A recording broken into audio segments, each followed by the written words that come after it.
But you know what? If we lost the election, we know when we lose. If I lost the election, I'm okay with that. I'm okay with it. Seriously. The county has refused to produce the network routers. We want the routers, Sonny. The county refused to produce the network routers. Wendy, we gotta get those routers, please. Get up! The routers. Come on, Kelly, we can get those routers. Those routers. Wow! If you got those routers, what that will show. And they don't want to give up the routers. They are fighting like hell. Why are these commissioners fighting not to give the routers? How simple could it be? That will tell the truth.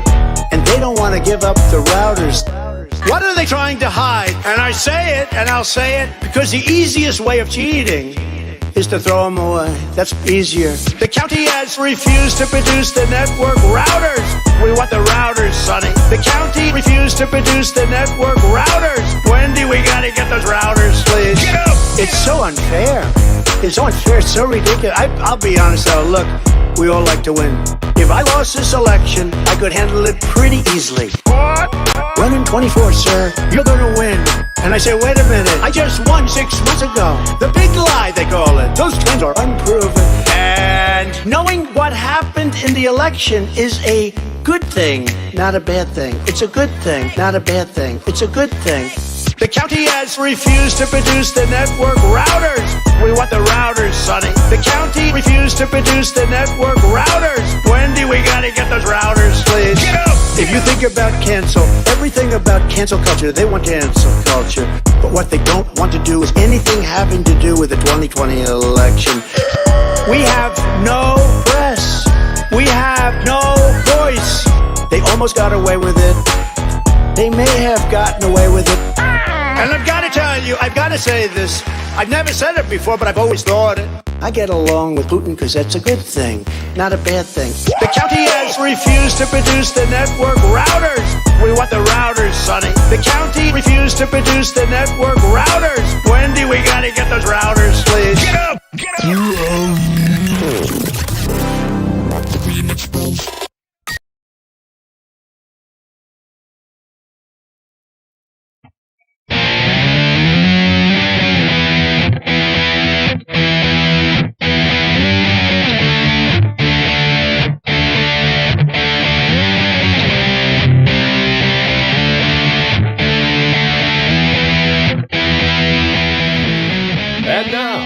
Right, and Spike Cohen. Why is that still playing? I don't know. It does it to me too. That's why I stopped using it. Hold on. Good. You didn't tell me that. Wait, you didn't. Hold on.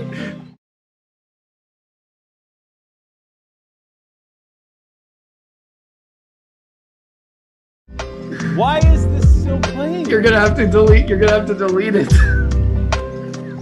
Delete the thing? Yeah. For God's sake. All right, guys, I'll be right back.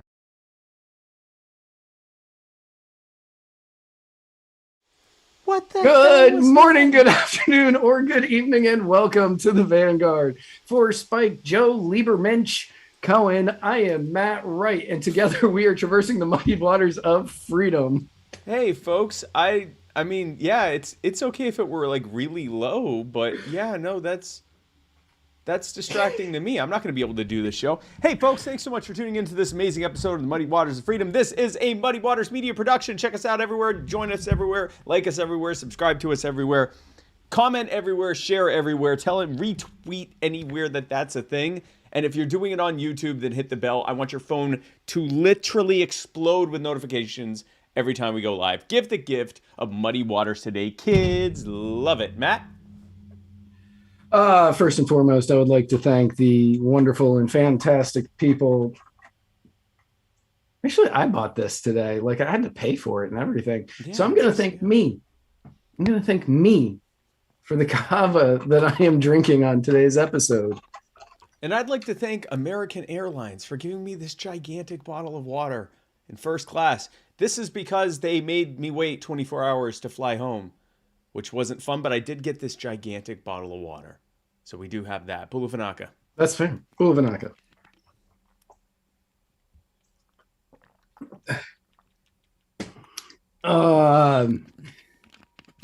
So I did a quick search the other day, and I just want to let you know that yes, Sandy Koufax is the greatest Jewish pitcher who's ever lived. Quite in some would argue, I am of these people that he is the greatest pitcher who's ever lived. Gosh, But why you do I are not nowhere near you the second don't- greatest you Jewish don't get to pitcher say that. who's ever No, lived. this is anti-Semitism. I'm going to find here.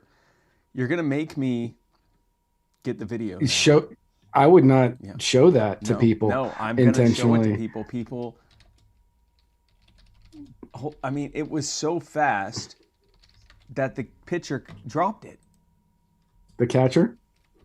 What did I say? It looked like the pitcher dropped it. No, it did. It made it all the way. It didn't even bounce. It didn't bounce. You are correct. The high intensity speed of 34 miles per hour that it wafted across the plate. Okay, well, sorry, first of all, that it wafted to the catcher in the left-hander's batter's box. We're gonna let was everyone not judge. It was not. It was. This is the way he's framing this is really troublesome and problematic. This is so. For those who don't know, I was invited to throw out the opening pitch at a professional baseball game, the Florence Yalls baseball game in Florence, Kentucky, and I did amazingly. I did a great job, and you're jealous. Here is the pitch. You can all watch for yourselves and see what I did. Why is it doing that? Hold on. Oh no. The Jewish eat this pitch.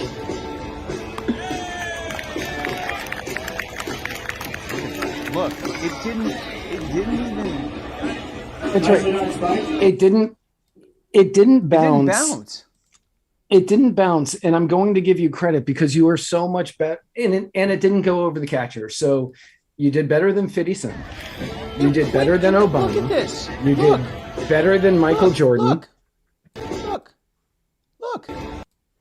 Boom. Yeah. If somebody was in the left-hand batter's box, they would have been hitting. Well, they would have had plenty of time to get out of the way, but you would have hit them if they were blind. No, this was this was in the strike zone, right? No, that was in nobody's strike zone. Oh. Well, it would have struck the guy. Yeah, you definitely would have struck the guy. Look, it says Spike Cohen on the thing. I didn't even notice that before. Oh yeah. Oh. Yeah. Anyway, no, you did a lot. You did a lot better than I was expecting. Best. No, George W. did the best. Best Jew. Sandy Koufax did the best. Best non-professional Jew. That could be true. That could. I'm not going to go out on a limb and say yes, but that could be true. Okay. But no, I'm actually quite proud of you. Myself. I was never athletic. I am a non-athletic, middle-aged Jew with MS. Okay, and if anything, the Jew is the biggest asset there of all of those four things. And I'm proud of myself. I did a good job. I am proud of you. You didn't bounce it. You didn't sail it. It was within the realm of the catcher to catch it. Yes. He dropped it. He did. In all fairness, I don't think he thought it was going to make it to him. So when it was, he was like, "Oh crap! I actually have to do something." I'm like that guy, the Twins pitcher. The Twins relief pitcher who he throws the ball and it's 40 miles an hour, but he's only had one run scored on him ever or something like that. He's like a utility player and they have him throw the ball and it's just it looks like that. Jacob LaBelle is going, no. Yes, it's a metaphor for me throwing a good pitch and America dropping the ball last year by not electing me vice president. Exactly. Yes. Yeah, Yeah. I'll call. Anyway, whatever. Jorge Alcala. Wait, was Rod Carew Jewish? No, Rod Carew wasn't Jewish. Rod Carew wasn't. Was Rod Carew? No, Rod Carew wasn't Jewish. No, Rod Carew wasn't. Carew Jewish? No, he married a Jew. So. Listen, I'm proud of myself. I'm proud of myself, and I'm moving on. This episode is brought to you by the Libertarian Party Waffle House Party Caucus. Waffle House Caucus, the fastest growing waffle-related, the fastest growing caucus in the Libertarian Party and the second largest one in the party. If you want to become a member, go to the Facebook group Libertarian Party Waffle House Caucus, and if you want to become an official voting member, which means literally nothing, go to muddywatersmedia.com/store and buy a Waffle House Caucus button or shirt. Gravy King. Cumberland Cannabis. If you'd like to buy some Delta 8 CBD weedy types of products, go to cumberlandcannabisco.com. CB weed. CB weed. CB weed. It is viable, ethical, effective, and weedy. cumberlandcannabisco.com. Joe Solosky. Joe Solosky is running to be governor of Pennsylvania. He is the key to Pennsylvania's success, and if you'd like to see him become the first libertarian governor ever, go to joesolosky.com. That's JoeSoloski.com. Jack Casey has written 2, potentially 3 books. I have no idea what they're like. Neither does Matt. But you should find out for us and yourself and Jack. I heard the third one came out last week. I have no idea if that's true. Oh, last week? Oh, I don't know. You think he would give us an updated graphic? Yeah, really. I mean, this book, Royal Green, in silver throned and crowned by gold, are all available at theroyalgreen.com. If you'd like to read those, it's fantastic. There's a book about an orphanage and a knife. Atterpan, if you want to be scared for the rest of your life for no good reason at all, because you just downloaded some game and didn't realize it was going to wreck you emotionally, then go to Atterpan. It's available on Steam for the low price of $5, and mental health therapy and counseling and medication for the rest of your natural life. Fierce Luxury. You don't need medication for this. You can do some shopping therapy. Huh? Some shopping therapy. Fierce Luxury by Ashley sells high-end bags and accessories, including Louis Vuitton, Coach, Prada, and Hermes. And if you go to fierceluxurybyashley.com, you can buy those things. You can also consign things with her at a price of only 30%, which is 20% less than literally any other consignment shop in the history of mankind. That's what Ashley told us. I have no reason to disagree with her because she paid us. fierceluxurybyashley.com or the Facebook group Fierce Luxury by Ashley. Mudwater, the most appropriately named sponsor we'll probably ever have, unless we get something called My Fellow Americans and it's Jewish. Even then, this probably still would beat that. If you woke up today and said, my God, coffee is the least favorite thing that I have in my life, I would instead like to drink masala chai tea and cacao, mushrooms and turmeric and sea salt and cinnamon, because that sounds delicious. That sounds like something I would voluntarily put together in a cup and drink with hot water. Then I have fantastic news for you. If you go to muddywatersmedia.com/mud, you can buy exactly all of that encapsulated into one product, affectionately referred to as Mud Water. I would recommend putting some honey in it, because it's not, it is, you should just put some honey in it. muddywatersmedia.com/mud. Get yours today. Matt? Oh, Tom for 52. He needs to get us a graphic. Tom for 52. Tom is it's in the sponsorship package in Google. I texted you. Tom's graphic is in the sponsors folder in Google Drive. Sponsors. We have a sponsors. I just went to it's under show notes files. Because we are a professional show with folders. Sponsors. There we go. With folders. I just went to theroyalgreen.com for the first time. And under book 3, I hate Jack Casey now. I love you, Jack Casey. I'm sorry. I don't mean it. But this is for his release date. What is that? I don't know. It's a bunch of letters that are mixed up. He's starting a cult. He's a cult leader. Yeah, we all know that. A cult. I don't care what anyone if you unscramble these letters, it says there is no book.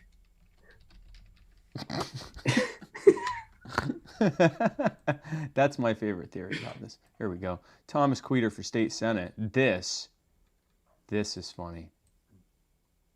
I love him so much. Thomas Queter is running to be the next state senator for the 52nd district in New York, whose capital is in Albany.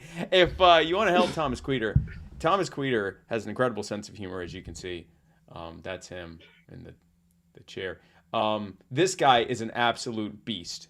And I'm not saying that because he's in a wheelchair. He actually, I went to him and did if he can make fun of himself, I can too. We did a door knocking. I went to go knock on doors with him during my campaign to help him in his run in Binghamton. And that man knocked on probably 50 or 60 doors. And yes, he was in a chair, but it's still tiring to do all of that. I mean, we were dragging, and he wanted to do more, and we just ran out of time. He's fantastic. You should all go and help him. TomFor52.com/FTG, which stands for... I think that's for the meme contest. Oh.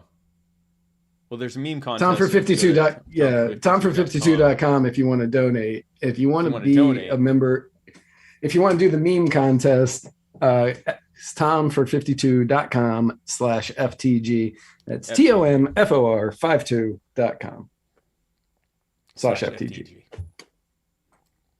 Chris Reynolds, if you want to sue us for how long these ads took, then we already know who we're going to use to countersue. And it's Chris Reynolds, personal injury attorney, Chris Reynolds, attorney at law, who is host of the Personal Injury Attorney Chris Reynolds Attorney at Law Anchor Call-in Moment. That'll be happening later. If you go to chrisreynoldslaw.com, you'll find out who we'll be using to destroy you financially if you ever try to sue us. Okay, bud? All right? Okay. Matt?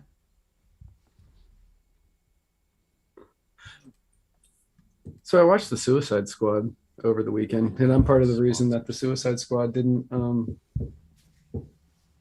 make any money at the box office, because I watched it on HBO. What was this? I saw this article, a couple articles claiming it was because of anti-vaxxers. That it was anti-vaxxers that made suicide.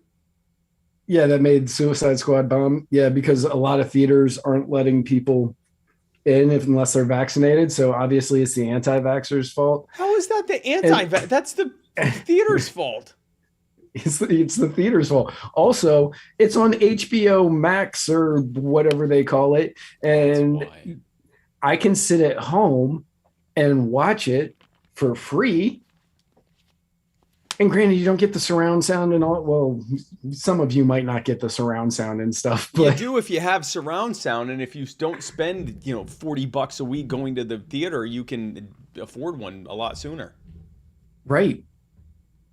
$10 a month or whatever it is for HBO Max. Fantastic. Love it. Love it. Don't have to go to a theater. I can watch it in the comfort of my own bed. I can order a pizza, which is much less expensive than getting popcorn and That's a soda. The other thing. And then you save all the money on the food and everything else. Here's what's more troubling, though. This is going to be the narrative. Every time something fails terribly, they're going to be like, this is because the anti-vaxxers. Because anti-vaxxers. And they won't allow the anti-vaxxers to go anywhere, and it's their fault. So they're victim blaming, first of all. And this is like what they've done to millennials. Like, millennials have destroyed the napkin industry by just using paper towels. And it's like, maybe the napkin industry sucked. Like, maybe we didn't need that many napkins. Like, how is that? How many napkins do people need? Like there was just everyone needed ornamental napkins everywhere, right? Like there was like a few different things. Like millennials are destroying this. Like millennials are broke. Most millennials are broke, and That's why they only buy paper towels, because it has multiple functions. That's why they're stealing toilet paper from the library and then taking it home, and instead of buying your hopped up price. When I was a very, very poor late teen, early 20-year, one of the greatest things I ever procured was one of those little bathroom key things that open the paper towels and the toilet paper dispensers. Wow. Yeah. Wow, Matt. Yeah. Yeah. That's a new level there, man. That was a great thing to procure. Thank you, Ruby Tuesdays, for letting me procure that. So, hey, folks, if you're wondering what to do with all that money you've saved from stealing toilet paper, like not even just stealing the roll there, but stealing all of the toilet paper like Matt did, apparently, for a good bit of his life. I would just take a roll, but they were the big restaurant size ones, so it would last me a while. We have an auction coming up next week. We're going to be auctioning off something fantastic. You're not going to believe what it is, Matt. We have Look at that. A very nice Waffle House Libertarian Party Waffle House Caucus tumbler that was handmade by the fine people at Defy the Power. Isn't this nice? Isn't it lovely? And it's beautiful. To make it even better, oh my gosh, on this side, you have both of our signatures with a "You Are the Power." Wow. Now, and I don't want to spoil anything because we're going to have to see how next week goes, but we may also auction off some of the targets that are autographed by yours truly and his truly. Me truly. Sure. Some of the targets that we shot at the Shooting with Spike and Pha event that happened here in Tarpon. I forgot about that. Oh, including including Susan. Including poor Susan. Oh, Susan. So you may want to show them. So next week, man, that's all the way over there. Is it all the way over there? I mean, I can grab it if you want. Susan, so Susan tune in next week if you want this one-of-a-kind Waffle House Caucus mug autographed by Spike Cohen and myself. Half of the proceeds will go to Defy the Power, which are great people. So we are 100% good with that. Yes. But yeah, you can tune in for that. And so the backstory on this target that Matt's about to show. My wife, when we were shooting, we got to pick out our own targets. And my wife picked out a target, and it's one of those ones where there's a victim on it being held at gunpoint. And she said, "It's up to you to save Susan, protect Susan." I didn't do that. I didn't do that. Joe Fairbotham did that. Joe Fairbotham murdered Susan. Joe Fairbotham emptied his mag into Susan's head. Now, I avenged Susan by killing the perp and shooting the gun out of his hand. But, yeah. Yeah, no. Yeah, but we Susan have was a real multiple one. targets here. Yeah, we got a bunch of targets. We also got the deranged clown that I murdered. The deranged clown? Well, I mean, technically, the it was self-defense. He was the one with the grenades. So we got all that stuff we're going to be auctioning off. That'll be fun. What is with the people that don't like Susan? In the comments, they're like, not a fan of Susan. Yeah. Moment of shout out to Susan and her mom and them. Yeah, Susan. I have to roll these up now. I'm happy that you were wearing shorts when you got up. You're welcome. I thought that's about a lie. Eskimo. No, like that's a lie. Susan would have never pushed for higher taxes. Well, she won't now. She's not Karen. Yeah, she's definitely not now. Bet she really wants that death tax to Yeah, be everyone, lower. everyone press S for Susan. Um, so speaking of, Steaming piles of Donkafint manure. yes, that's a Sure. terrible thing to call Susan, but here is the She was pushing for mud higher water taxes. mushroom coffee water mushroom coffee replacement cacao rapid fire segment. Brought to you by Mudwater. Brought to you by MuddyWatersMedia.com/mud. Mudwater. Matt? So now that the infrastructure bill has passed the Senate, and people have had a chance to read it, because last week when we reported on it, not many people had a chance to read all 2,700 pages, 2,702, I believe. Yep. Oh, one of the things that is included in this 2,700 page steaming pile of Donkafint manure. Donkafint, get it? No, I get it. I like it.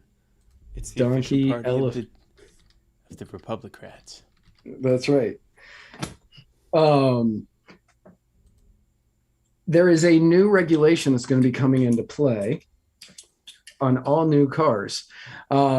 They will all have to become equipped with a technology that will passively detect whether a driver is impaired and passively measure his or her blood alcohol concentration to see if it's above the 0.08% limit set by federal regulations. Now, here's my favorite part. Right now, this technology is not at a point Yep. that is ready to be released. Yeah. So, like, for instance, right now, Nissan has one. Nissan has something similar. But let's say you're an Uber driver or a Lyft driver, or you're just DDing some friends home one night because you don't drink, like, Spike and myself. And Right. one of your inebriated passengers decides to touch the shifter or accidentally touches the shifter. Your car shuts down. Yep. And if you tell your drunk friend, hey, make sure you don't touch the shifter. Guess what they're gonna do? I know what I would have done when I was drinking. Oh, also, I hope you didn't use hand sanitizer anytime soon. Oh, yeah, that's another good point. This is the dumbest damn thing. Do you know how subtle how sensitive a touch sensor for blood alcohol is going to have to be? If your drunk friend sneezes in the car, it's shutting down. Like, this is the stupidest. Like, do you know how little? I mean, like 0.08% alcohol in your blood, and it detects it on your skin. Like parts per billion. This thing would have to detect. There's already bad enough. There's a high level of false positives for the breathalyzer. Yeah. Which is why now, like in an increasing number of states, you can refuse the breathalyzer, and unless they have and they have to give you a roadside Sobriety test. And if you pass it, even if you smell piss drunk, they in some states they don't have the suspicion from the sobriety test. They can't bring you in for the blood test, which is the really only accurate 100% accurate way to do it, or 99.9% accurate way to do it. But they're gonna do this on the freaking shifter. People said, "What if you just wear a glove?" Oh yeah, no, forget how stupid this is. Like, this is the dumbest damn. This is, oh, you better make sure that the auto driver car won't run unless your hand's on the steering wheel. And so everyone went and bought these like grips that go around it. You can just use any like gym equipment grip and just put it around it and leave any weighted grip, and it bypasses it. Like, what if you just put a freaking bag around it? Like, So here's the thing. So much. If this passes, assuming that this is going to be a done deal by the end of the week, and we don't even have to go into the 1.3 trillion in the new 660 billion in new spending, but just on this regulation, if this passes this week, I believe that this won't get unveiled until 2026. I think they have 5 years to create this technology and then put it into every car that they make. And in 2026, the Secretary of Transportation, I believe, has the option of pushing it out another 3 years. So to 2029. They're going to come up with something that goes around gloves and bags by 2029. They're just going to put a tube in and say blow. That's exactly what's going to happen here. Passively, my ass. Cause they're going to do exactly what they're doing So I've seen. I had a loved one who ended up with had to get DUI and had thing? to get the thing that the car wouldn't start, and he'd have to randomly pull over and blow into it every 5 to 11 minutes. It would start making this noise, which was super safe. You're driving down the road and you just got to pull off onto a shoulder and blow into a thing. That's safe. There's no way that leads to accidents. So because you had to put it in park and blow on it. Anyway, so that's what they're going to end up putting in every day. It's going to be like you're on parole. It is, and forget car manufacturers working on things that we actually want, like lower gas mileage, since gas prices are $3 a gallon now or higher, or flying cars, or maybe figuring out a way to get full-size spares in every car that's out there instead of those tiny little donut things that you can only go 55 miles an hour on. Forget any of that, because now they're going to have to focus on figuring out how to passively check for your blood alcohol level every time you get in the car. Here, I'm going to say something that's going to piss everyone off. If your driving is still so good that you need to have some passive detector in it to be able to know that you're drunk, and your driving isn't making that readily apparent, then there's no reason for you to get pulled over. You're not actually driving impaired. And 0.08 is a damn joke. Okay, it's one thing to say, if you are impaired to the point of unsafe driving, or erratic driving, then that's one thing. But some arbitrary number, which is based on if you had a couple drinks a few hours ago or something like that, it's stupid. This is raising revenue. This has absolutely nothing to do with safety. This is about raising revenue. And by the way, this is going to make things less safe. Because again, if they're anything like the ones for the parolees or the probation people that are doing the DUI, everyone's going to have to be pulling over randomly every 5 to 10 minutes to blow into something. There's no way that's going to end poorly. And even if it's something, is it going to say you can't? No, is it going to say that you can't start your? But 2029, what percentage of cars are going to be self-driving by then? So you can't get a sober ride home from your own car if you're drunk?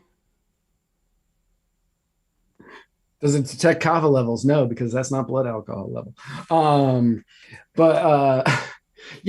There's so many issues that come up with this entire scenario. And the entire thing is, yes, do I want drunk people out on the road? No. Is 0.08 a terrible limit? Yes, it is. 0.1 isn't much better. 0.12, then you probably shouldn't be driving. But should it be? Yeah, 0.1 or higher, there's a good chance you probably shouldn't be driving. 0.08 is not 0.1. Personally, and I'll get hate for this, the crime isn't driving drunk. The crime is when you hit something or run over something or... Yes, I agree with that. The crime is that. Now, there is an argument to be made that if you're driving erratically and are in a state where you can't not drive erratically, then it is a public safety measure to take the person off the road. Now, the question is, should they then be convicted of a crime as opposed to just being taken off the road? That I would argue, no, you shouldn't. and that's I would the agree. difference. I would agree with that. Yeah, I would agree with that. That's the difference. The difference is between, is it public safety issue or is it a crime issue? For example, when I hear about someone who's like acting erratically in public, and they get put in a sober in a in a area to they're either taken home or they're put in a cool off tank or in a what's the word I'm looking for? A sober tank or what? Yeah, drunk tank to cool off. Drunk tank. But they aren't charged with anything. That's not the worst tyranny I've ever heard of. It's hitting them with a crime for it. That's the problem. Did they hurt anyone? Right. Did they violate anyone's rights? Or was it just a public safety issue or a public health issue for them to still be out there like that? Those are two different things. And yes, even I'm an anarcho-capitalist. Are we still doing where we count how long it takes for me to say I'm an anarchist on the show, or are we? No, well, once you started running for office, we stopped. So, as an anarchist, what is that? 39 minutes, 18 seconds. Even in a private law society, in a private property society, if I own a road, I don't want drunk people driving on it. And I mean actual drunk people, actual people that are driving erratically impaired. I don't want them on it, and I'd want them to be taken off of it until they weren't impaired anymore. But I wouldn't want them charged with anything, and I wouldn't sue them for anything. I would just say, okay, bud, you can drive later when you're not like this. Anyway, what a bunch of nonsense. It's a bunch. 20% of the cars on the road are going to be self-driving in by 8 years from now. Give me a damn break. Right. That's also the weird thing is they're doing such a huge push for electric vehicles and self-driving vehicles, like in the infrastructure package. Such a huge push for these things, and then they're going to throw in, oh yeah, but if your blood alcohol content is above 0.08 or 0.08 or above, your self-driving car can't take you home. So when all the crypto people who moved to Singapore to get away from the new regulations on crypto in this bill and are making billions over there, and our industry's dead here, and they come over here just to party in what used to be our great cities, and they're in their self-driving cars, they're going to I'm picturing a future like Looper, where there's just like a handful of really rich foreigners that come over to hang out in the ruins.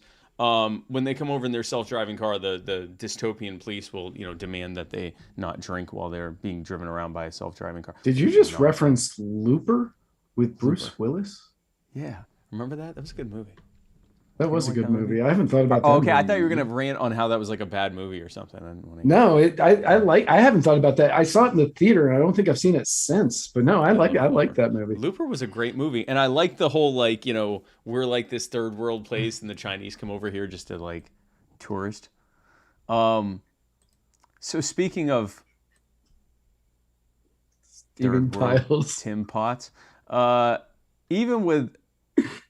Oh, well, so we wrote this before. Joseph Gordon-Levitt is who starred in Looper with Bruce Willis, Jake LaBelle. And that was a good movie. I know it was just supposed to be like an action movie, but it was a good movie. What's his name was in it too? From Dumb and Dumber, and he did. Jeff Daniels. Jeff Daniels. Jeff Daniels. Yeah. Jeff Daniels is in like all of that guy's movies except for the Star Wars movie he directed.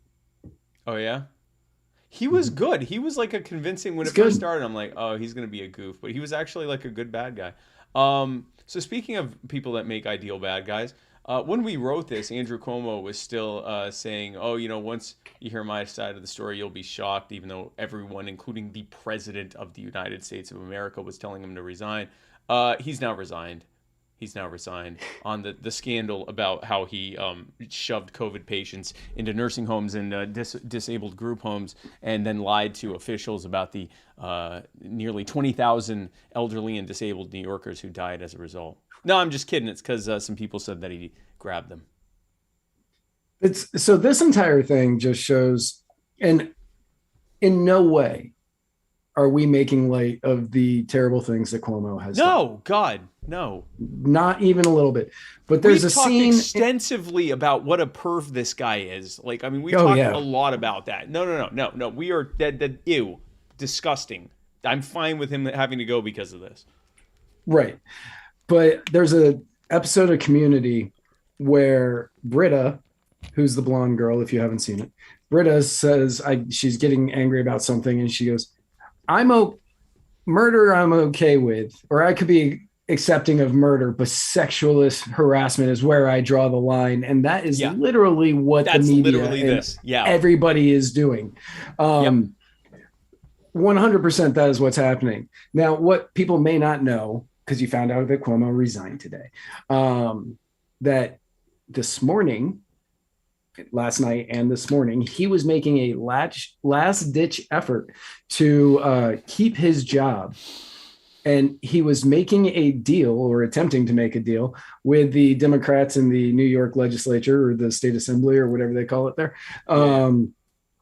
that he would not run for governor next year if they did not impeach him. Wow.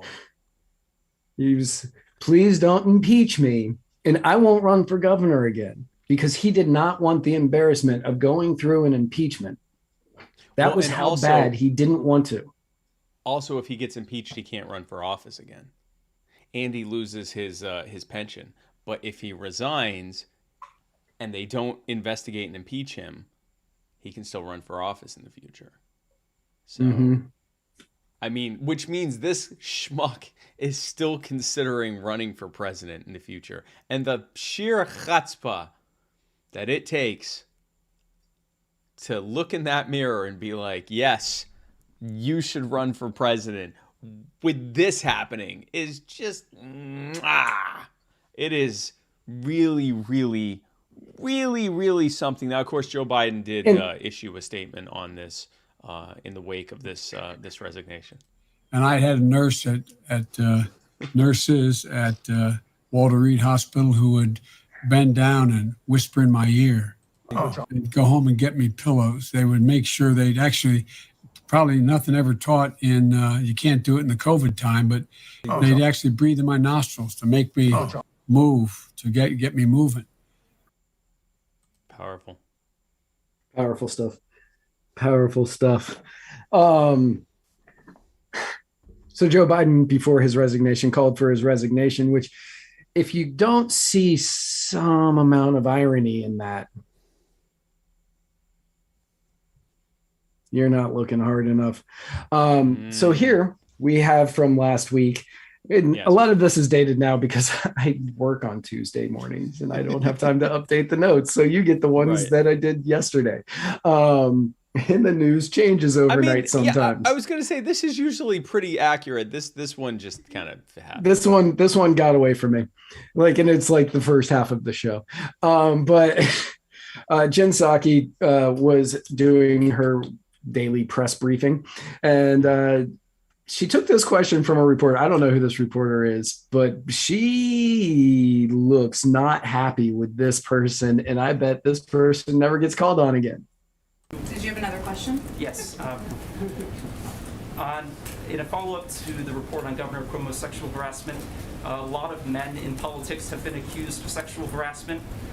President Biden was accused by female Secret Service agents of skinny dipping in front of them, offending them, according to former Washington Post reporter Ronald Kessler, who's an author as well. His former Senate aide Tara Reid accused him of sexual assault.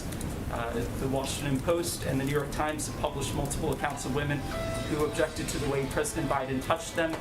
Should there be an independent investigation of allegations into the president, as there was into Governor Cuomo?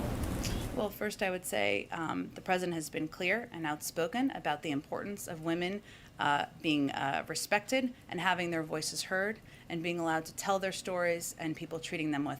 Believed. He said believe them. He said believe them. Believe them. He said to believe them. Respect. That has long been his policy, continues to be his policy. That was heavily litigated during the campaign. I understand you're eager to come back to it, but I don't have anything further other than to repeat that he has called for the governor to resign. Go ahead. Believed. Believe. And when Kamala Harris was asked about it and whether or not she believed his accusers, she said, yes. Ha ha ha ha ha ha ha ha ha ha ha ha. I assume. Yes. Ha ha ha ha ha, because that seems to be her only thing. Now, Tara Reid, who is the staffer that was being referred to by the reporter, took to Twitter shortly after this and had this as a response. Asked Psaki, did I miss the investigation and litigation? No, because there wasn't any. I sure did not miss the smears and attacks on my character during Joe Biden's campaign as I came forward. Was it safe to come forward? I think not. That's because they didn't believe women. They didn't believe This woman. This woman. Well, the other women too. They didn't believe any of these women. The Believe Women crowd, who we are not fans of Justice Kavanaugh.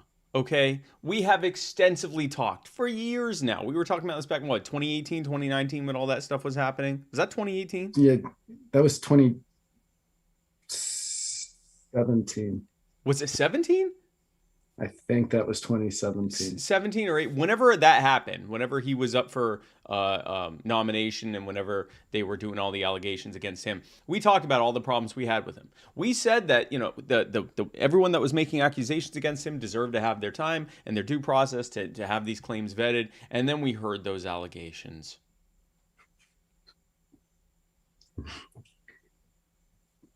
Yeah, those allegations were...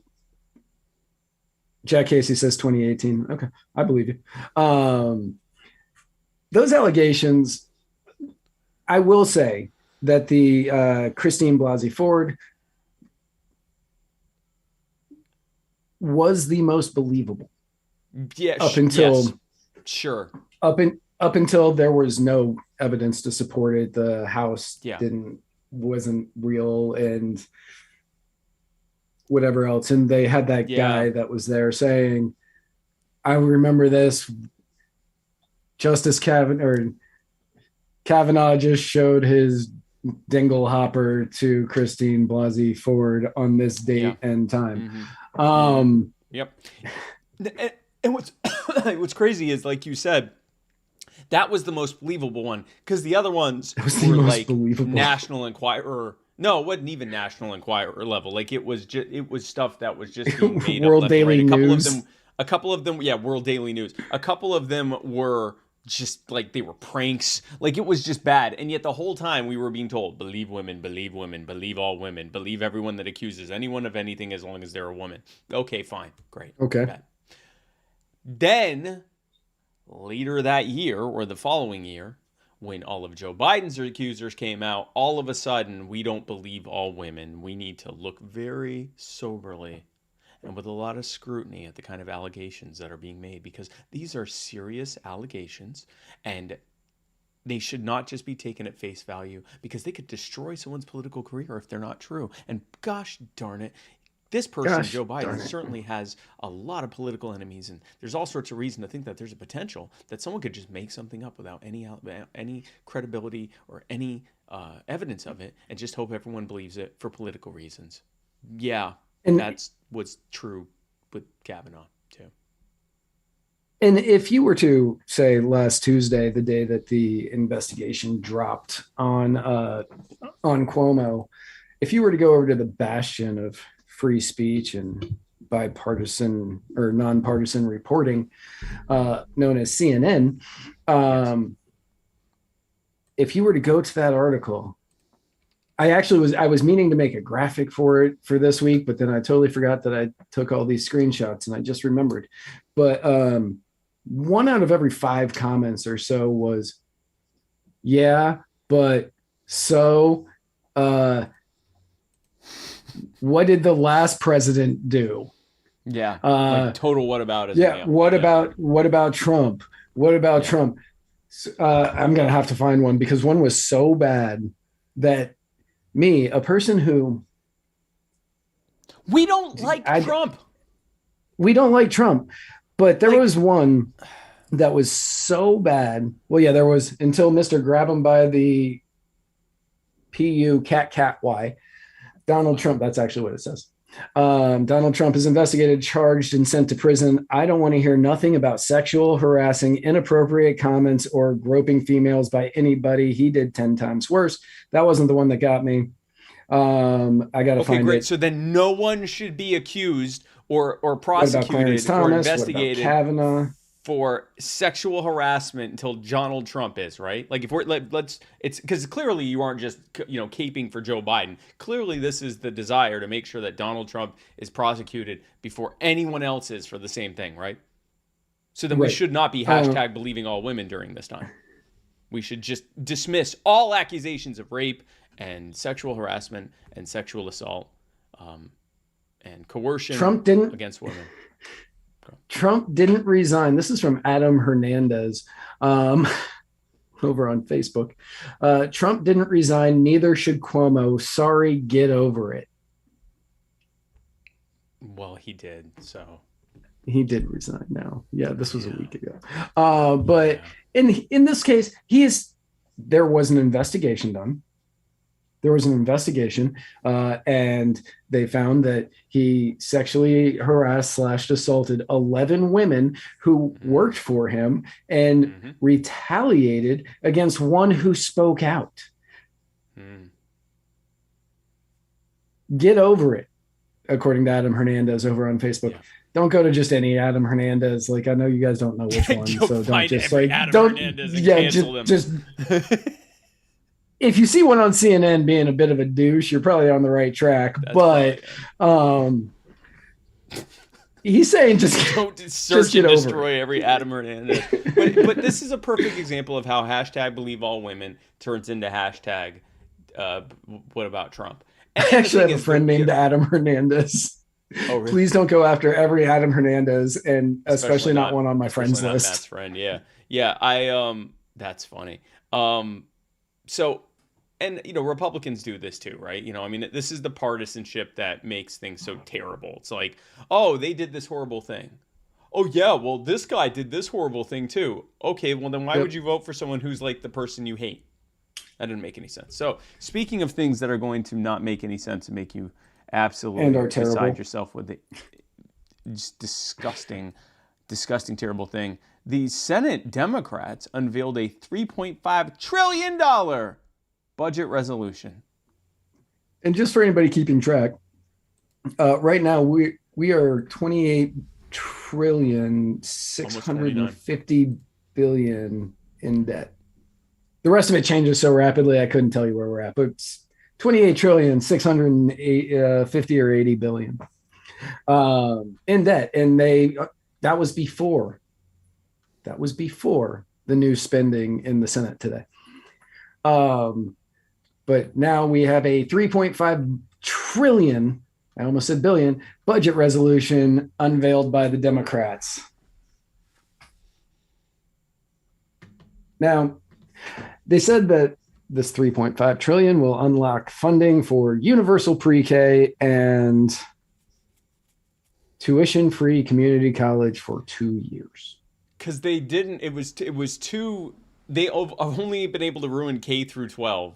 So now you got to start with pre-K through 16. Okay, so I have to. This is why the show is so long. I have to do this. Okay. I get it. I understand.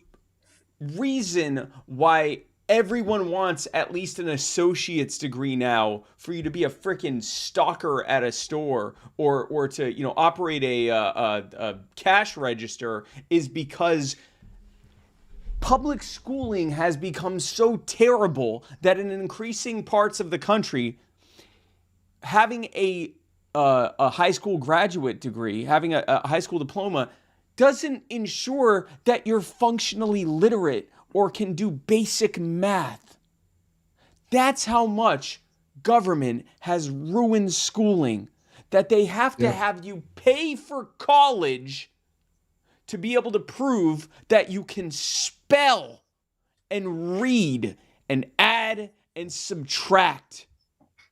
So clearly, the organization that has spent trillions of dollars ruining an education system should be put in charge of that, more education, of at the age of 3 and 4, all the way up to young adulthood and professional. Imagine a future where you have to go to graduate school in order to be able to work at Waffle House Starbucks. or at Starbucks.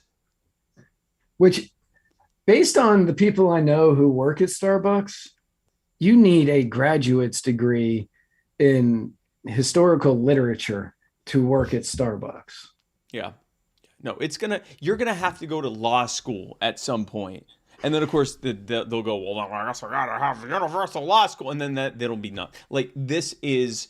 In universal med school and universal... Anyway, sorry. No, you're fine. They also say that it will make investments in public housing and clean energy efforts and expanding healthcare, which all three of those things, after Spike's diatribe on public education, should just terrify you even more. Just say housing, energy, and healthcare instead of education, and it's the same rant. So, right. So, in order to pay for this, there will be taxes. Apparently, it's only on the wealthy and large corporations.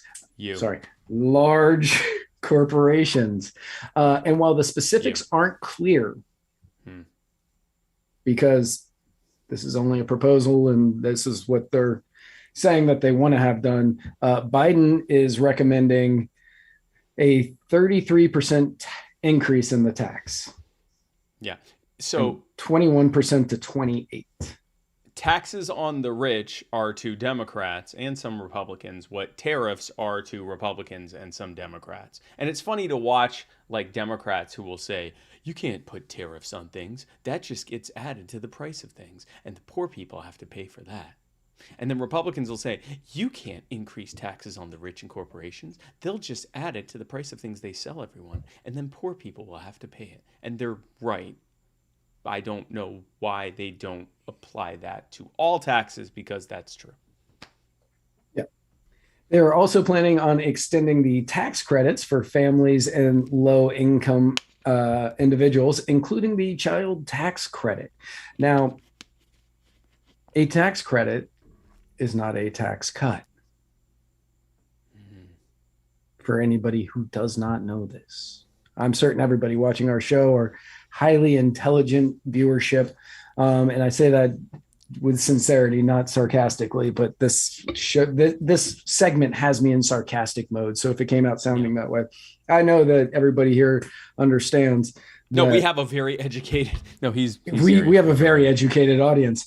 But everybody here understands that the tax credit just means you're going to get less of that precious refund that you've been waiting for at the end of the year or in April. Basically. So they're going now the good news expand is, that. Well, no, go ahead. No, I was just going to say I was just going to go into the next thing. Okay. Well, the good news is they are also going to ruin the dental, hearing, and vision industries by adding it to Medicare. The one thing that is creating so much innovation in dental, hearing, and vision care is the fact that people have to pay for it almost entirely out of pocket.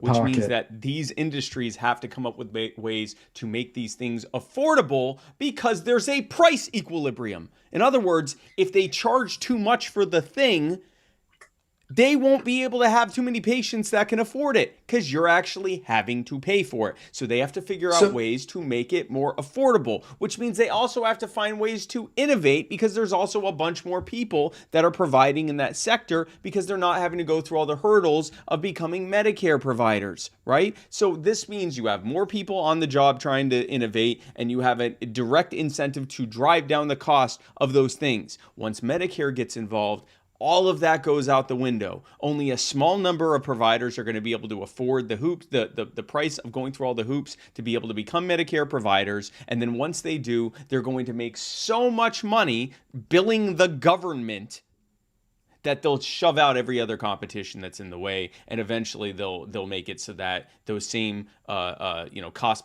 certificate of need type of legislation that's in the healthcare industry to drive down prices, which it does the opposite, will end up in these things as well. So if you were enjoying the fact that technology on vision and hearing and dental was growing incredibly fast and becoming more affordable compared to the entire rest of human healthcare, I have some bad news for you. So when you were growing up, did you have braces or retainers or anything? No, I didn't. Man, your teeth are just naturally that straight. Yeah, no, I just have like naturally perfect teeth. Yeah. Man, that's good on you. So I grew up with braces and retainers. My immune system is well, actually my immune system is great. It's too great. It keeps attacking my brain. It's working overtime. Really great. Your brain is the disease.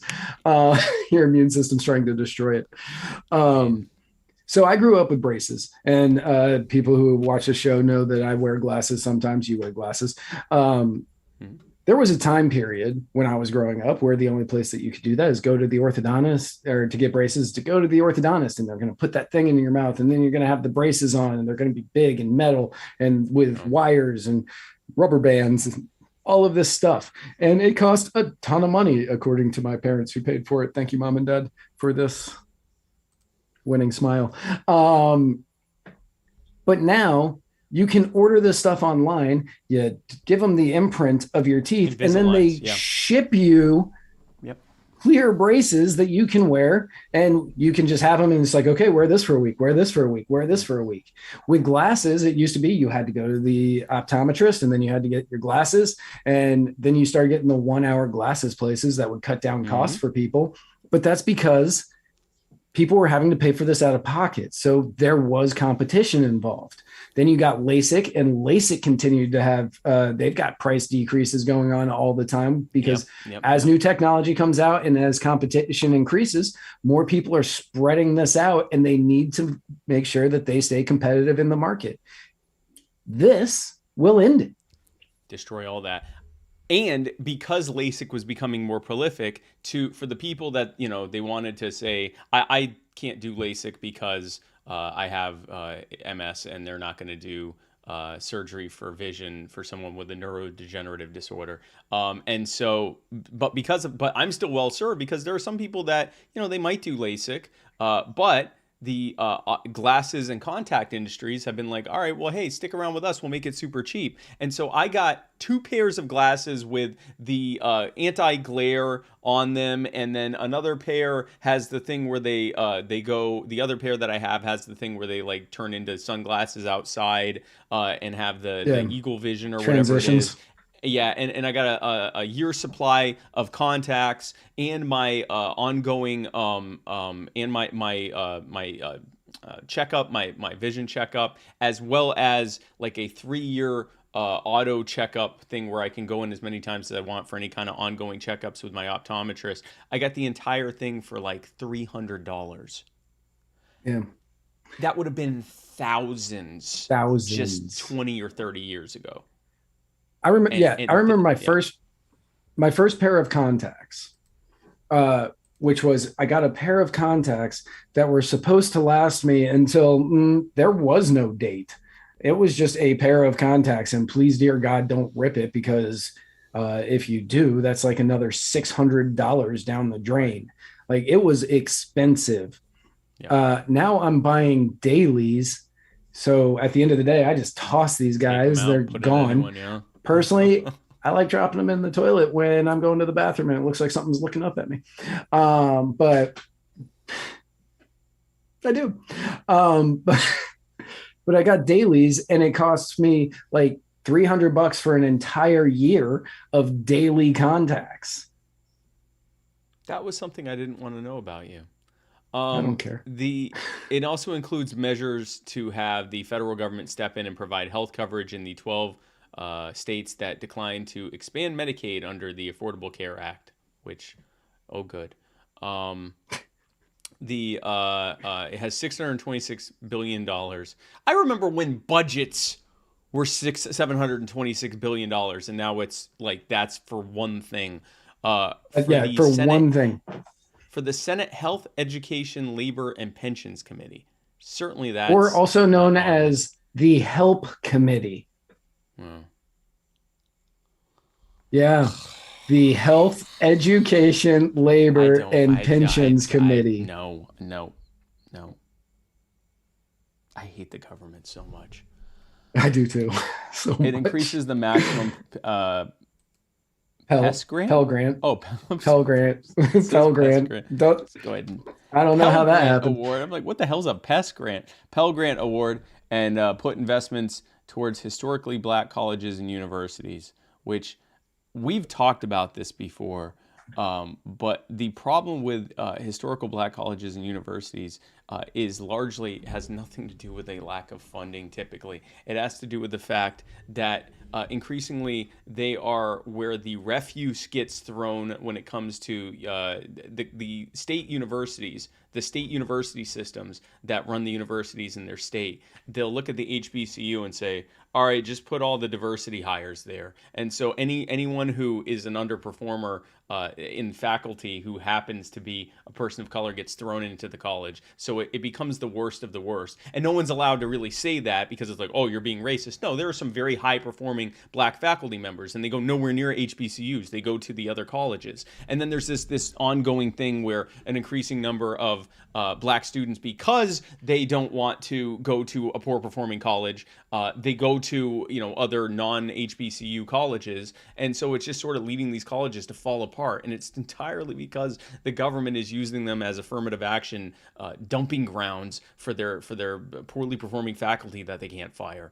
It's ridiculous. It's not a funding problem. It's a perfect example of how government ruins everything. HBCUs used to be some of the highest performing colleges in the country, and they often had budgets of far less than other colleges because they were being frequented by black people who, especially during the times of segregation, often had typically much, much less money than white people did that were in a similar professional situation. And so now it's the exact opposite. They get obscene amounts of funding, and they're poorly performing because the government runs it and affirmative action. They're also going to increase investments in border security and provide a pathway to citizenship. Walls. Yeah, increased border security sounds like they're going to finish the wall. Yep. Pathway to citizenship we've been hearing about since... Means nothing. 2004? Yep. Nothing's going to change. Yeah. It says there's no clear instruction on what either of these mean. I can tell you what they mean. They mean walls and camps. Because they can't put walls and camps. So they put border security and a pathway to citizenship. The pathway to citizenship is like what we just saw last year, where a woman that was applying for asylum was illegally detained and put into one of these camps where she gave birth to a U.S. citizen who they left with her in their cold cell. They had her in a hospital long enough to deliver the baby, and then they put her and the baby, again, U.S. citizen baby, and they had family here in the U.S., put them back in the camp. That's the pathway to citizenship in this country for people who aren't already being sponsored by a colleague or a family member, or who are a U.S. citizen family member, or who aren't marrying someone. So yeah, that's the pathway to citizenship is more of the what are they called? Shelters, child shelters, not cages. Right, not cages. They're not cages, and they're not. They're shelters. They're not camps. They're shelters. They're not camps. They're shelters. They're shelters. There's a historic level of funding for public housing, green and sustainable housing, housing production, and affordability and workforce development and job training programs. Now. Yep. When we dive into this real quick, in the city of Portland, in order to get a building permit, it's $45,000. In Chicago, it's $100,000. Yep. How much do you think those are going to rise with this? This is bailouts for corporations that ultimately make housing more expensive. That's literally it. And the people who will lap this up on the left and the right who will lap up, because the right will lap up the border security and the military spending, and the left will lap up pretty much everything else. They all seem to lap up police funding now. It's just money. Because the Republicans were for defunding the police. The party of defunding the police. Yeah, there we are. Brave new world. This money goes to major corporations. It contributes to the increase in the cost and the restriction of supply, and then it makes the price of things go up. And you get robbed to pay for it, and you get stuck with the bill with interest for 40 years after they spent it, because it gets the way it's funded is they sell treasury bonds and treasury bills that have a 40-year rate of maturity. So basically, every time they do this, it's a new 40-year loan with interest. Basically, it's a new 40-year mortgage every time they do this to people. And of course, this all may be moot because they actually need the GOP to aid in increasing the debt ceiling. Now, cocaine Mitch McConnell said, "Here's the comedy. They won't let Republicans have any say in this monstrosity, but they want our help in raising their credit card limit to make it happen," which they will. They will. That's actually a really good McConnell. Yeah, it's yeah, and you know what? Like in all fairness, like when I wrote Foghorn Leghorn, but you got to do this. Here's the comedy now. Here's the comedy. Here's the comedy. When I wrote these notes, I was kind of thinking Mitch McConnell's not going to vote to raise the debt limit, and then today he voted for the infrastructure bill, going against everything he has been saying and promising. So he's Mitch McConnell. Yes, they're going to vote to raise it because they need to, and they can't have a government shutdown, and the midterms are going to be coming up. So you can't have a government shutdown that are going to be blamed on the Republicans because you need to win that. And we will be 32,000. We'll be about billion. We're going to be somewhere between 32 and 35 trillion dollars in debt by the end of the year, because now that the Delta variant is going through the roof, and the numbers are looking like they're going to be higher because vaccinated people can get it and spread it to other people, and they're walking around sniffling and sneezing like they have the cold, but they still feel good, and so they're not staying home and they're not being safe because I'm vaccinated, I can't hurt nobody, I did it to protect everyone. And then they go and they're spreading it to everyone because they feel great, like people that have the cold, which is why the cold spreads so prolifically. So because of that, there's going to be pushes for lockdowns, which means there are going to be pushes for stimulus spending and assistance for those in need. And that's going to put, we could be hitting 40 trillion by the end of the year, honestly. I think there's going to be another stimulus bill coming down the pipe right around Christmas-ish. Yeah. Yeah. Now, we do have some good news. We do. We have two pieces of good news. The first piece is that it's the personal injury attorney, Chris Reynolds, attorney Chris at law. Reynolds, attorney Anchor at law. Call-in moment. Anchor call-in moment. What's the second piece? We only have one. Oh. Well, if you go to Anchor, that is good. If you go to anchor.fm/muddied waters, you can leave messages for us, and we will play it during this segment and answer your questions. And if you want to, you can also donate to us. You can leave money. You can press the donate button and leave us money. Yes, and we'll have you in the credits at the end, name you as one of the people that donates money, because we love you. Now, you don't have to donate money for us to listen to your message or play it or answer it on the show, but we will like you more. A lot more. Like way more. Like way more. Do you know how much I love Jack Casey, even though we spend the entire show making fun of him? And you too can purchase Jack Casey's books, whom we love. We won't read his books, but we love him as a person. We love him. Go to the Royal Green. He's fantastic. He's a great guy. Great guy. That's why I won't read his book. Right. I'd hate for his book to suck, because then I'd not like him. So I'm just not going to read it. TheRoyalGreen.com. So here's our one call-in from Tim Lewis, tim4va.com. Good evening, Spike Cohen and Guy on Left. This is Tim Lewis calling in on the personal injury attorney, Chris Reynolds, attorney at law, Anchor call-in moment. Wow, Spike, I wanted to thank you for coming up the other week to Virginia, hanging out with us and the Concerned Veterans for America. Everyone else, I just wanted to let you know that we've got a handful of really good candidates running for delegate up here in Virginia this year. Yep. We've got Sarah Jaros, Dean Davidson, and Joe Pascal running in the Southwest, Charles West running over in the Hampton Roads area, and I'm trying to fight the good fight up here just north of Richmond in the Fredericksburg area. If you guys can help us out by sharing social media or maybe donating to a campaign if you've got a buck or two to spare, but we're trying to fight the good fight and bring liberty to the people of Virginia. Thanks much for your time. Yeah, thank you, Tim, and thank you for joining me in Virginia, not last weekend, but the weekend before. We had a great time, and Libertarian Party of Virginia and Libertarian Party of Hampton Roads. I mean, I'm not trying to be rude, but they were more put together and had more stuff going on than some state affiliates that I've seen. I mean, they're doing some fantastic work there, and they're new. They're like 2 or 3 years old. So yeah, go check them out. lpva.org. They have all the candidates listed there. And I grew, like, for anybody who doesn't know, I grew up in Virginia. That's where I had my braces. But I grew up in Virginia, and that state has never really been the bastion of freedom that I remember it being. And it's definitely getting worse. So you definitely want to go and support these people because they are the people who can try to get it back to the bastion of freedom I used to believe that it was. And Tim Lewis, if he's up in the Fredericksburg area, he just said, and Fredericksburg is one of my favorite towns in Virginia. It's got a great ice cream shop there, and I don't remember the name of it.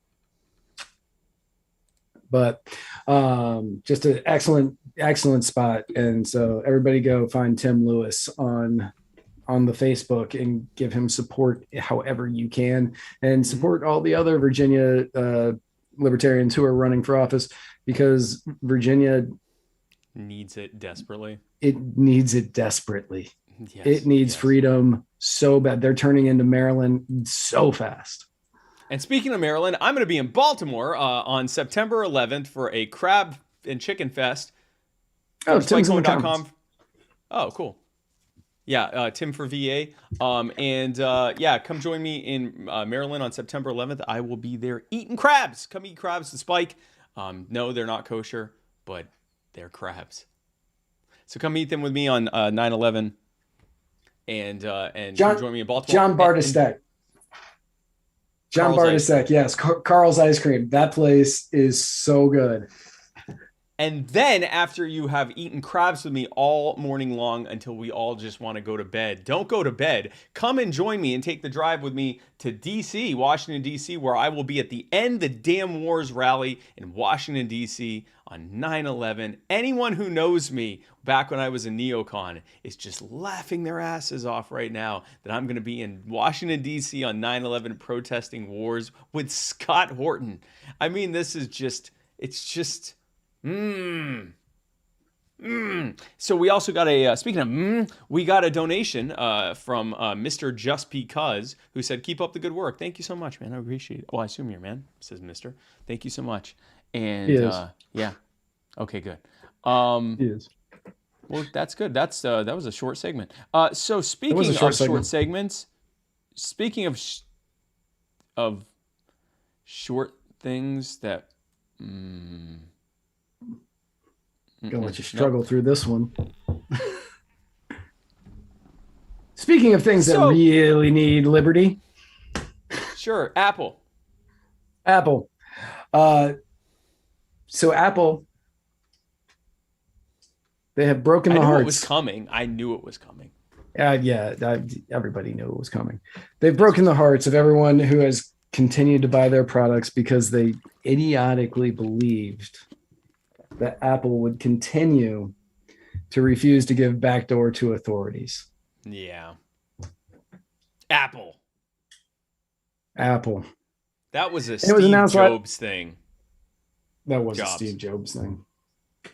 Steve Jobs. Jobs. Jobs. Jobs. Steve Jobs. That was a Steve Jobs thing. That was not what is his name? Ryan.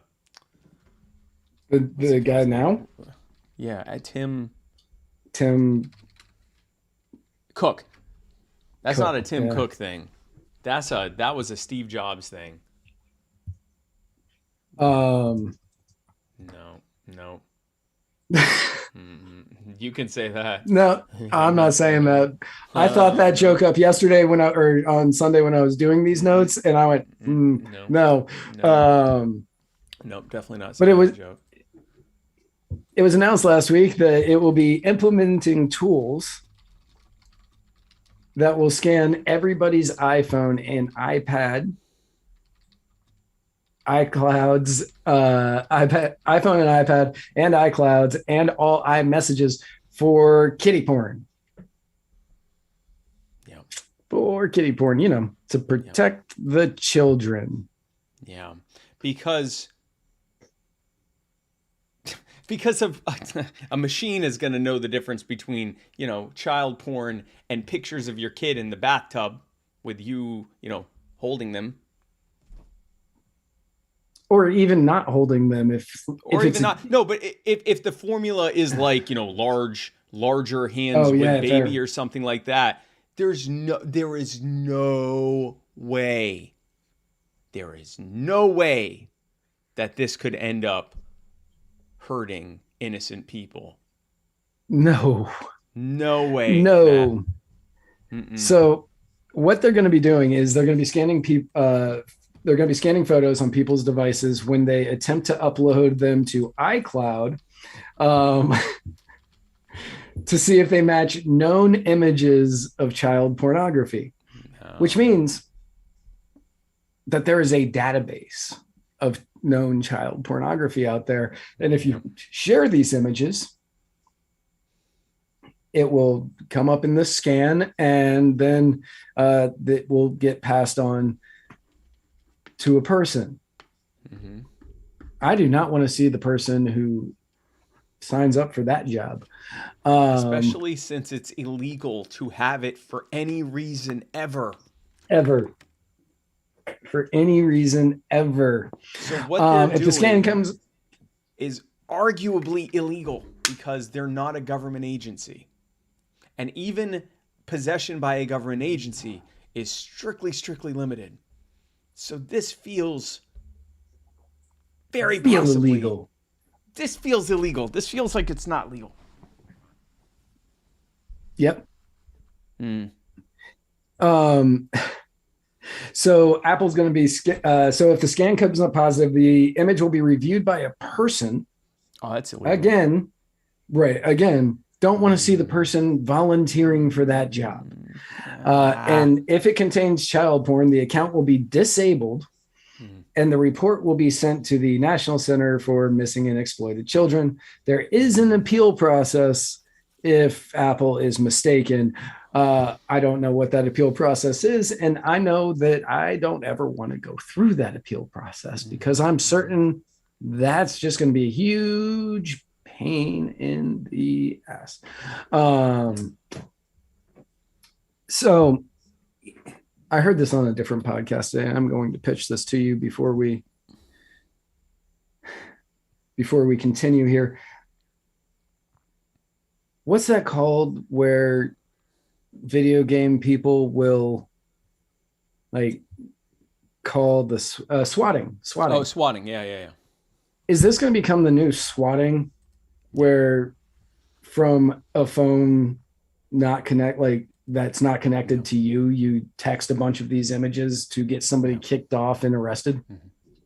Possibly, because does iCloud have an automatic upload function? Yeah. Then yeah. Yeah. Because I know, so like Google has that, and I disabled it because I get texts from people that have stuff that I'm like, I don't need to upload this. It's not because it's not child porn or it's nothing bad. It's just I don't need to save it on Google Cloud. So I now manually have it where you know, only certain folders that I put stuff in actually go up, as opposed to just everything that goes on my phone. But a lot of people just have it where it's everything that's on the phone is going up. So yeah, no, this is 100% going to be used in whatever the terms kidding or whatever. Kidding. That's probably what they call it. It's just kidding. So they're also going to be adding tools to the messaging app to warn children when somebody is texting them sexually explicit photos. So that means that they know which phones have the children, or which phones are owned by children, and whether or not what's being texted to them is sexually explicit.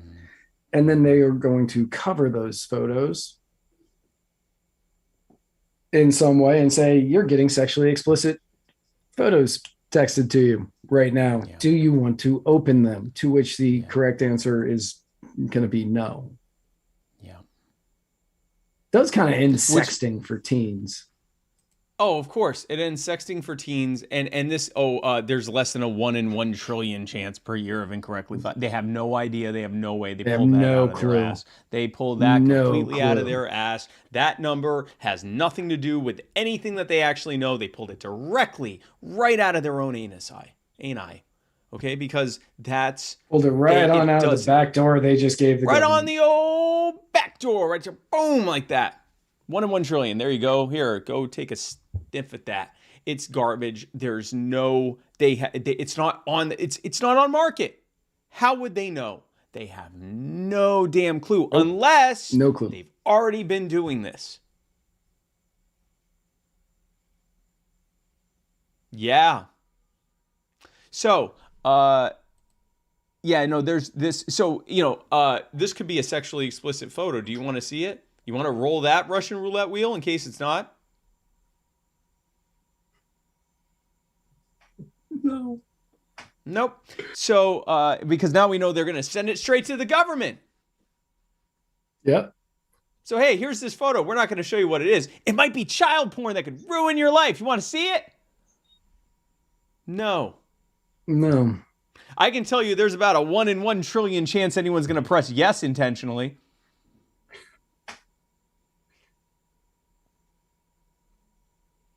I can tell you the number of times I've accidentally pressed the wrong button on my phone, but I can assure you that I will make sure I am grounded, as is the phone, when I make that decision of pressing that.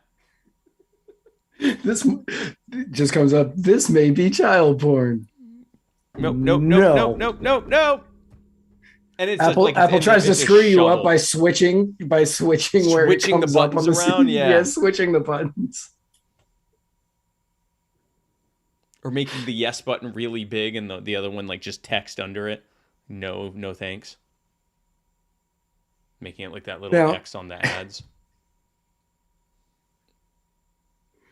Now, even the Electronic Frontier Foundation, who has been a huge advocate for Apple, who has supported privacy rights of its users, describes these new scans as a shocking about-face for users who have relied on the company's leadership in privacy and security.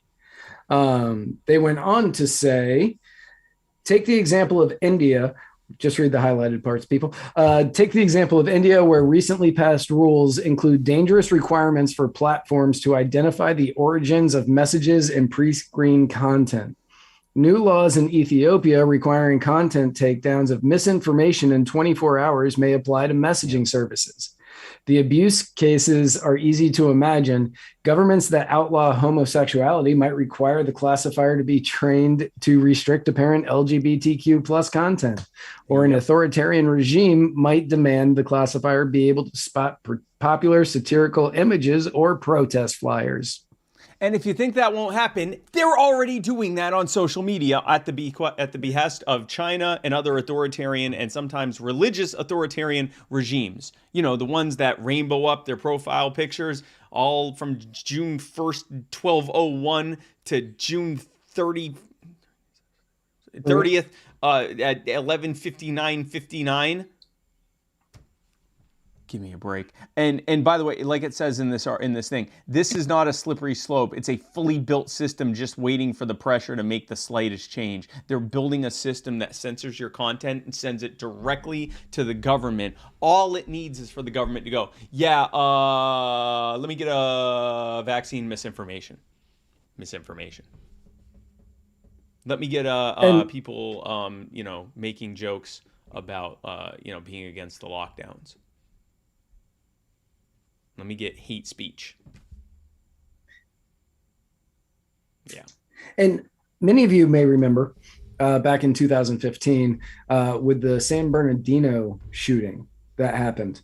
The feds were trying to get Apple to give them a backdoor into the shooters' phones so they could try to find out if there were any other terrorist attacks that were going to be happening.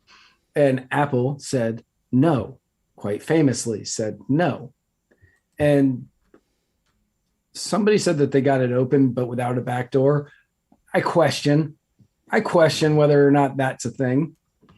But Apple famously said no, and everybody was like, great, Apple's awesome. You're not giving them a backdoor that they will obviously use to go after other people outside of this case, even though they're saying we're only going to use it on this case. Right. They just threw all of that out the window because you have places like the United States, England, and Australia who have been constantly feeding the fear of child pornography as an excuse to pressure Apple, Google, Android, whoever makes Android things. That's Google, isn't it? Samsung, LG, LG, but it's all Google's operating Motorola, system, isn't it? It's on Google's operating system, yeah. But I mean, there are most of the hardware people that make the actual phones often make supplemental wraparound operating systems and things like that. So there's a lot of interplay there. I'm sure they'd be involved in anything that's involving detection. Right. Put it that way. And they've been trying to get us to compromise our privacy for years. And if this was being done by the government, if the government was saying, hey, you need to give us these, that would be considered illegal. 100% illegal. And I'm betting Apple is about to get massive paydays from the federal government because they now have given them this backdoor. There is a backdoor into Apple products that the federal government now can get into. And not only that, so will hackers. And soon, Mac products won't be any better than Windows and Androids. Yeah. Which is why, I mean, I've been told for years, if you're a real libertarian, you got to use Mac stuff, Apple stuff, because there's no backdoors. And like, if you think that freaking the Tim Rice organization, now known as Apple, is going to Tim Cook, what did I say, Tim Rice? Oh, that, yeah. Tim Rice. The Tim Cook. You're thinking about cooking rice. I am cooking. I'm thinking. I hope my wife is cooking rice. If you think that Tim Cook is not going to open wide for government, then I don't know what to tell you. Say what you want about Steve Jobs, but he was kind of anti-government, or at least anti-bureaucracy. He was the one who famously said, "Why be in the Navy when you can be a pirate?" This opens them up to getting all sorts of contracts, all sorts of cooperation, private cooperation money from governments here and around the world. And again, this is what we call, the foot in the door, or the camel's nose under the tent. It always seems harmless. The Patriot Act was to stop Al-Qaeda. It's a temporary measure to stop terrorists who want to kill us all. This is just to stop child porn. Putting aside the fact that it right out of the gate isn't just for those things, it is what they use to eventually destroy any semblance of privacy that we have with our phones, with our computers, with anything. And I've told people all along, go ahead and operate with the assumption that this device you walk around with, this GPS-enabled device that has both a front and a back camera, so that whoever has access to it and multiple microphones. And yeah, it's multiple microphones and sensors. It sees you, what you're looking at, and it's also got access to data that's keeping track of everything. There was recently an article that said that most social media companies and Google know when you're using the bathroom. Okay? And if you don't think that's eventually going to get to government, if it isn't already, I don't know what to tell you. Edward Snowden showed, 7 years ago, that they were spying on every electronic communication that we have. And if I think it was 10. Was that 10 years ago? Was that 2009? When was that?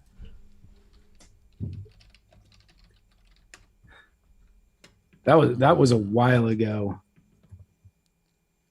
2013. Yeah, it was 8 years ago. 8 years ago. God, was that- if you don't think in those 8 years that they're not now doing it with all your social media, with all your text messages, with all your Facebook messages, and yes, even your double secret encrypted signal. Like, if you don't think they can get around that on your phone, I don't know what to tell you. They are. Go ahead and assume that they are. They are. They are. They are. They are. They're not a hacker. They're the government.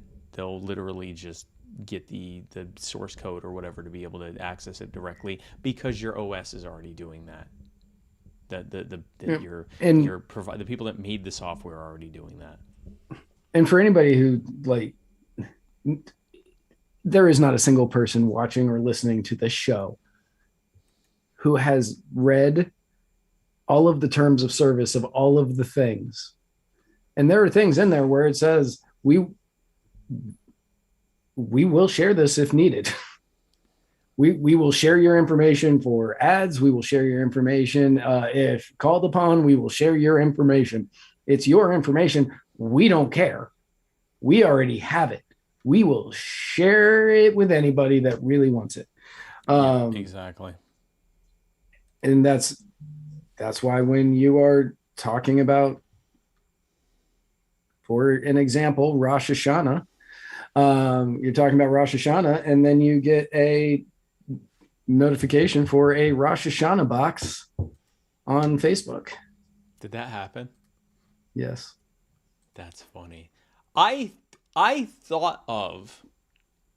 was thinking of, because I had read about how this has to be just coincidental, but unless they're scanning your brains, in which case don't worry about anything anymore. They just know you well enough that they just know you matter at this point. But this wouldn't be, because as we talked about before, I had perfect teeth. But I had either someone had told me, maybe that's what it was. Someone had told me about how everyone, when they age, their teeth start kind of moving and stuff like that. And so I kept thinking, I just have random thoughts about like, I wonder if I should look into a Invisalign just to, for the future, I may need that or something. And then I started getting ads for Invisalign. So I made myself stop thinking about it, and they went away.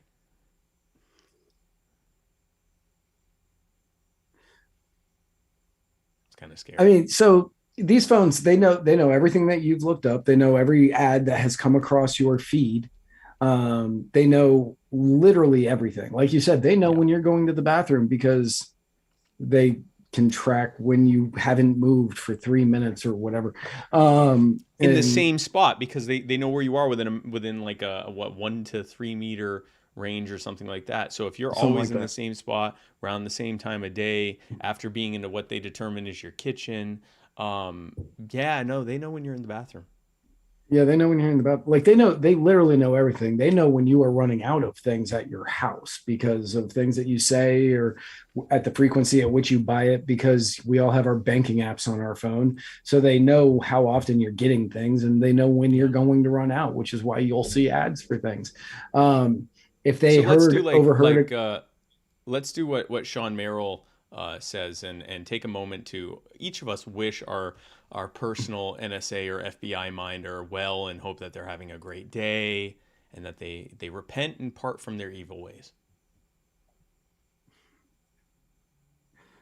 That's where Steven came from.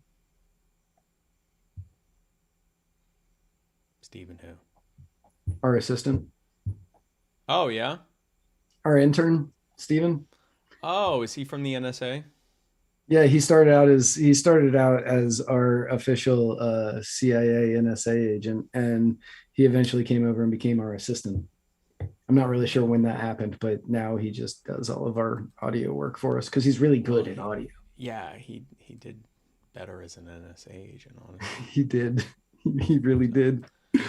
So, folks, that's terrible news, but we do have good news, and that's that next week we're going. Well, there's two things. Number one, good news is I'm not having to go anywhere this weekend. But then Lucky the other you. good, huh? Yeah, I know, really. Like I get to Lucky stay you. home. It's amazing. Yeah, no, it's good stuff. And then also next week we are auctioning off this sweet ass Waffle House Caucus cup. What is this thing called? Tumbler. It's a tumbler. Tumbler. I wanted to say tumbler, Yeti, but it's not a Yeti. From the fine people at Defy the Power. Defy the Power. And we will be auctioning off another one the week after if you don't win next week. Yes. You weren't supposed to say that yet. We want to have FOMO. We want people to FOMO. We want them to fear missing out. It doesn't. This is an original. One. This is. It won't look like this one. Oh yeah. I'm not going to show them what the other one looks like. Yeah, it's totally. But different. It's complete. You're not going to believe it. It is a Waffle House Caucus tumbler, and it is signed by both of us. But it doesn't look like this. But it's way different. Look like that. It's way different. Way different. If you want this one, it's the only one like this. So take part in our auction. And so tomorrow, I am interviewing Olga Mesho Washington. She is from South Africa, and we've been trying to schedule. We have had one thing after the next stop this from being able to be scheduled. Originally, she was supposed to be on in June, then in July. She will be here tomorrow at 8 p.m. Eastern on My Fellow Americans. And we're going to be talking about. She grew up in South Africa in both apartheid and post-apartheid South Africa. She now lives in the States. She's going to be talking about what she went through there, how she overcame some of the bigotry and prejudice that white Afrikaners had towards her, especially after apartheid in her professional field. How she was able to overcome it and become one of the most respected people in her field, and how she thinks that applies to racial relations in the U.S. And I'm going to go ahead and warn you, she's probably going to hurt everyone's feelings a little bit because she doesn't mince her words at all. And there's probably a lot of people who forget that there are other countries. I'm probably saying too much already, and have no sense of context or perspective. I'm already saying too much. She's got a lot to say, and it's going to be amazing. And then you've got the writer's block on Thursday. I do, with Randall Daniel, nice. the chair of the Libertarian Party of Kentucky. He's going to be coming on, and we're going to have a fantastic conversation. I don't want to give away what we're talking about, but I know that his family lineage in Kentucky is vast and wide, and apparently has something to do with the flag. Yes. Yeah, we actually talked about this when I was there in Kentucky. Randall Daniel is an incredible chair. He is actually been working with me for quite some time now on building a kind of a white paper short list, a cheat sheet for people who want to start local affiliates in their city or municipality or county or region, and are starting from scratch. They because they've done that, they've started from scratch. He and Byron Cabbage, who was on your show last week, have done exactly that. They're incredible people, incredible activists for liberty. That's going to be a great show. And then on Friday at 9:30 Eastern is Cajun and Eskimo from Bayou to Igloo, and they'll be talking about whatever. I don't know what they'll be doing. Whatever they talk about on probably about walrus. One of them is going to be very well thought out and organized and designed, and the other one is going to be will potentially get us kicked off of social media. Probably, yeah. And then, usually I tell you what to do following me this weekend, but you can just follow me on social media. I'm going to be home this weekend. I'm not going anywhere. I'm not doing anything. You can catch me in the bed sleeping all weekend. And then on Monday at 8, he does it at 8, right? Yeah. Is another fantastic episode of Mr. America, The Bearded Truth with Jason Lyon. Is Matt going to go on and make him cry again? Probably. Do we know what he's talking about next week? I think he was going to say, but then I made him cry. So I Jason Lyon is incredible. Every week he picks one thing to talk about. So like one week he talks about the Constitution. Every week he kind of, where we talk about like a bunch of different things, he dives down into a specific subject, and he is just a brilliant mind. He is a brilliant person. Yeah, incredibly brilliant and is incredibly able to break down ideas in a way that people understand. Definitely check that out. And then join us right back here next Tuesday at 8-ish p.m. for same muddy place, same-ish muddy time for another fantastic episode of the Muddy Waters of Freedom, where Matt Wright and I parse through the week's events like the chipper chipmunks that we are. Matt, if someone were to try to find us on the internet, is that even possible? And if so, how would they do that? You know, it would be possible. For starters, all one would have to do is go to anchor.fm/muddiedwaters. Yes. This is when we should be playing the lo-fi. Yeah, that's true. You can hear all of our episodes at anchor.fm/muddiedwaters or on your favorite podcasting app. But if you go to anchor.fm/muddiedwaters, you can leave us messages that we will play live on the air during the show. Yes. You can also donate money to us, and we will spend it wisely on getting better equipment so you don't see things like a block over my face and hear YouTube ads. So that way. Oh, that sounds so dirty. Anybody watching or listening to us on anchor.fm/muddiedwaters is going to be like, what is happening in the background? No. And you can donate money. And remember, if you compliment Jason Lyon a lot, he gets misty. He gets so misty. Ready to start eating healthier? Why is this? Meet Kachava. Kachava is the world's healthiest all-in-one meal. In the properties, there is interact with browser source to keep you going that for you hours. can click. It's made with over 70 plant-based You can superfoods click. and nutrients. It's not there. Yes, Jason. It is on mine. Gives I you don't know all what to your tell you. essentials in one I don't know why delicious this is happening. meal. Yes, Jason, I said Misty. Cheers! Oh, hell yeah. Oh, that's yummy. Cheers. Hell yeah. Water, 2 scoops, blend and go. Why is this happening? I don't know. How long is this ad? Putting you in control of your nutrition. Why is this happening? Seriously, this ad is so long. And whispering is starting to hurt my voice. There we go. Oh yeah. Oh yeah. Hey, it's me. Yes,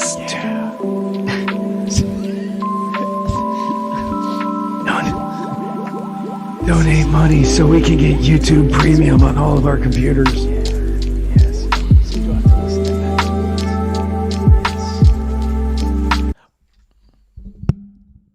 Or you can find this in every other episode at muddywatersmedia.com. I think I'll just do that. Actually, that sounds way easier and better. I mean, Um, we really need somebody to update muddywatersmedia.com for yes, the less. please. Oh gosh, if someone wants to help us update muddywatersmedia.com, and by that I mean update muddywatersmedia.com, please reach out to us on the inbox, because we've had like 7 people do it, and every single one of them gets a new job or a raise. It's true. So if you'd like a new job or a raise and you want to help us for like 6 days before that, then please reach out to us. Sorry, So Jack thanks Casey. again for tuning in, guys. I'll send you the link, buddy, so you can listen yeah. to that all the time. Yes, we'll do. Yeah, you can do that again.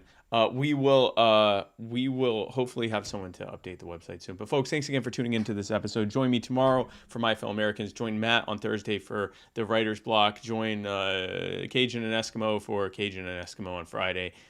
Jason Lyon for Mr. America, the Bearded Truth on Monday. Right back here for Muddy Waters of Freedom. Folks, thank you so much. We love you, love you, love you. And where we're going, We don't need roads.